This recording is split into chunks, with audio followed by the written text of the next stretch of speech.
भगवान शिव अपने भक्तों के व्रत और पूजा पाठ से बहुत जल्दी प्रसन्न हो जाते हैं। अपने भक्त से महादेव साक्षात मिलने न आकर उन्हें स्वप्न में दर्शन देते हैं या उन्हें कुछ संकेत देकर अपनी मौजूदगी का एहसास कराते हैं। संकेतों के माध्यम से भगवान शिव अपने भक्तों से यह कहना चाहते हैं कि अब उनके जीवन से दुखों का अंत होगा। धन से जुड़ी समस्या अब समाप्त हो जाएगी। अब उनके जीवन का आर्थिक संकट दूर होने वाला है। भगवान शिव सपनों या संकेतों से भक्तों को अपने होने का आभास कराते हैं। संकेत के माध्यम से भोलेनाथ बताते हैं कि वह अपने भक्तों पर अत्यंत प्रसन्न है, इसलिए इन संकेतों को अति शुभ मानना चाहिए। यदि आप सपने में किसी देवी देवता को देखते हैं तो इसका अर्थ है कि आप अपनी सभी परेशानियों से निजात पाने वाले हैं। सपने में कई बार ऐसी चीजें दिखाई देती हैं जो हमें भविष्य में घटित होने वाली घटनाओं का संकेत देती है। यदि आपको सपने में भगवान शिव से जुड़ी चीज दिखाई दे रही है तो इसका सीधा अर्थ है कि महादेव का आशीर्वाद आपके ऊपर है। इंसान के साथ होने वाले शुभ और अशुभ संकेतों को भगवान सपने के माध्यम से बताते हैं। यदि बुरे दिन कटने वाले हैं तब भी आपको संकेत मिलते हैं, और यदि कोई संकट आने वाला है तब भी भोलेनाथ आपको संकेत देते हैं। तो आइए अब जानते हैं कि सपने में भगवान शिव से जुड़ी चीज देखना, इसका क्या अर्थ होता है। पहला संकेत होता है सपने में शिवलिंग देखना। अगर सावन के महीने में या किसी सोमवार के दिन आपको सपने में शिवलिंग के दर्शन होते हैं तो समझ जाइए भोलेनाथ आपसे बेहद प्रसन्न है। यदि आपको सपने में सफेद शिवलिंग दिखाई देता है तो यह अति शुभ माना जाता है। सफेद रंग शांति व आध्यात्मिकता का प्रतीक होता है। इस सपने का अर्थ है कि हमारी आर्थिक उन्नति के साथ साथ हमारी आध्यात्मिक उन्नति भी होने वाली है। भोलेनाथ हम पर प्रसन्न हैं, हमें कार्य में सिद्धि मिलने वाली है। यह सपना हमें बताता है कि हमारे द्वारा किया गया पूजा पाठ महादेव तक पहुंच रहा है। सपने में शिवलिंग का दिखना परेशानियों के अंत का संकेत होता है। यदि आपको भी सपने में शिवलिंग दिखाई दे तो आपको अपने पूजा पाठ के साथ साथ मंत्र जाप भी करना चाहिए, क्योंकि सपने में शिवलिंग को देखना मंत्र सिद्धि का भी संकेत माना जाता है। जब भी आपको सपने में शिवलिंग दिखाई दे तो आप नियमित शिवलिंग को स्नान कराना शुरू कर दें। अर्थ है कि महादेव आपसे अत्यंत प्रसन्न है। वह आपको अपना रूप और अपनी सिद्धियां प्रदान करना चाहते हैं। यह स्वप्न लाखों व्यक्तियों में से किसी एक व्यक्ति को ही आता है। तीसरा संकेत है सपने में नाग नागिन का जोड़ा देखना।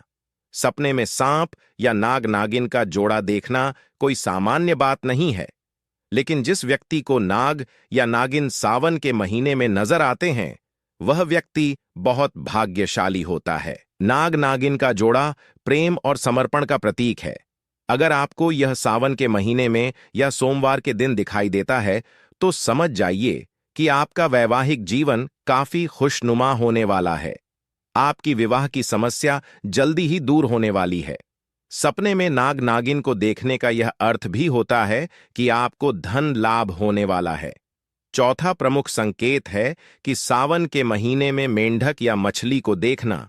सावन के महीने में यदि आपको ऐसा सपना आए जिसमें मेंढक बोल रहा हो और मछलियां तैर रही हों तो इसे बेहद शुभ स्वप्न माना जाता है। यह स्वप्न दर्शाता है कि आपका जीवन पूरी तरह सुधरने जा रहा है। आपकी किस्मत पूरी तरह चमकने जा रही है। मेंढक का बोलना शुद्धता और मछलियों का तैरता हुआ दिखना धन आगमन की निशानी है। पांचवा संकेत है सपने में शिव जी को तांडव करते हुए देखना। यह सपना आपके लिए शुभ नहीं है। यह सपना आपके लिए अशुभता का प्रतीक है। अगर सपने में यह दिखे तो समझ जाइए आपके ऊपर कोई मुसीबत आने वाली है।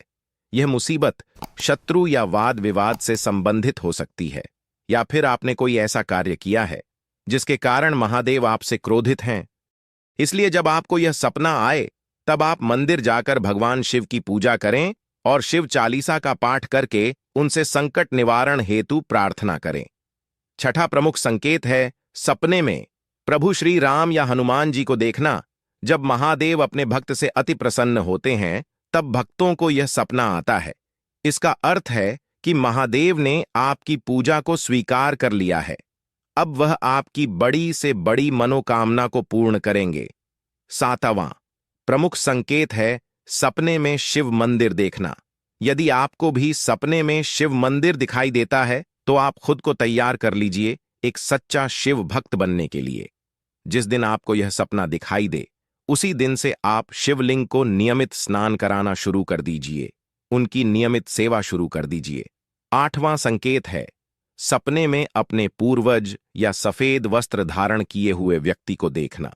जब आप भगवान शिव की सेवा शुरू करते हैं तो सबसे पहले आपके पितृ आपसे प्रसन्न होकर आपको आशीर्वाद देने आते हैं। 9वां संकेत है सपने में बैल देखना। बैल यानी नंदी को महादेव का प्रिय भक्त माना गया है। लोक कथा के अनुसार नंदी भक्तों की मनोकामना को महादेव तक पहुंचाते हैं। यदि आपको भी नंदी दिखाई दे तो समझ जाइए कि आपकी कोई मनोकामना पूरी होने वाली है। जिस दिन आपको यह सपना आए उस दिन आपको किसी बैल की सेवा अवश्य करनी चाहिए। 10वां संकेत है सपने में शेर देखना। माता पार्वती का प्रिय वाहन शेर है, तो जब महादेव आपसे प्रसन्न होते हैं तब माता पार्वती भी आपको स्वप्न के माध्यम से संकेत देती है। 11वां संकेत है सपने में भैरव या भूत प्रेत देखना। कभी कभी महादेव के दूत भक्त की परीक्षा लेने के लिए भूत प्रेत के सपने दिखाकर उसे डराने का प्रयास करते हैं, पर आपको घबराना नहीं है क्योंकि महादेव के दूत आपकी परीक्षा ले रहे हैं। इस परीक्षा में सफल होते ही दूत आपके साथ चलने लगेंगे और हर प्रकार से आपकी रक्षा करेंगे। कई बार सपने में आपको नदी भी दिखाई देती है जो कि मारकंडे नदी होती है। सपनों के माध्यम से कई बार आपको साधु संत भी दिखाई देते हैं जो कि स्वयं भगवान शिव और उनके दूत होते हैं। सावन के महीने में यदि आपको बार बार शिवलिंग, पहाड़, डमरू, त्रिशूल, बैल दिखाई दे तो इसका सीधा यह मतलब है कि भगवान शिव की कृपा आपके ऊपर पड़ चुकी है। यदि आपको भी यह संकेत दिखे तो आप नित्य प्रतिदिन भगवान शिव की सेवा करना शुरू कर दीजिए। आपकी जिंदगी चमत्कारों से भर जाएगी। ऐसे में आपको रुद्राक्ष की माला से ओम नमः शिवाय मंत्र का यथाशक्ति जाप करना चाहिए। सुबह 5 बजे शिवलिंग को स्नान कराना चाहिए। ऐसी ही और वीडियो देखने के लिए हमारे चैनल मेरे शिव 18 को सब्सक्राइब करें। भक्तों के अनुभव से हमने यह वीडियो बनाई है। सभी भक्तों के अनुभव और संकेत अलग अलग हो सकते हैं। हमने इस वीडियो में उन संकेतों के बारे में बताया है जो कि प्रमुख संकेत हैं, जो शिव भक्तों को स्वप्न के माध्यम से दिखाई देते हैं। अगर आपको इससे हटकर कोई संकेत मिला है तो कमेंट के माध्यम से हमें पूछ सकते हैं। साथ ही कमेंट के माध्यम से हमें यह भी बताएं कि आपको किस टॉपिक के ऊपर वीडियो चाहिए। हम प्रयास करेंगे उस टॉपिक के ऊपर आपको वीडियो बना कर दें। वीडियो अच्छी लगी हो तो चैनल को सब्सक्राइब करें। इन्हीं सब के साथ आप सभी का बहुत बहुत धन्यवाद। आप सभी को मेरी तरफ से ओम नमः शिवाय। हर हर महादेव, घर घर महादेव।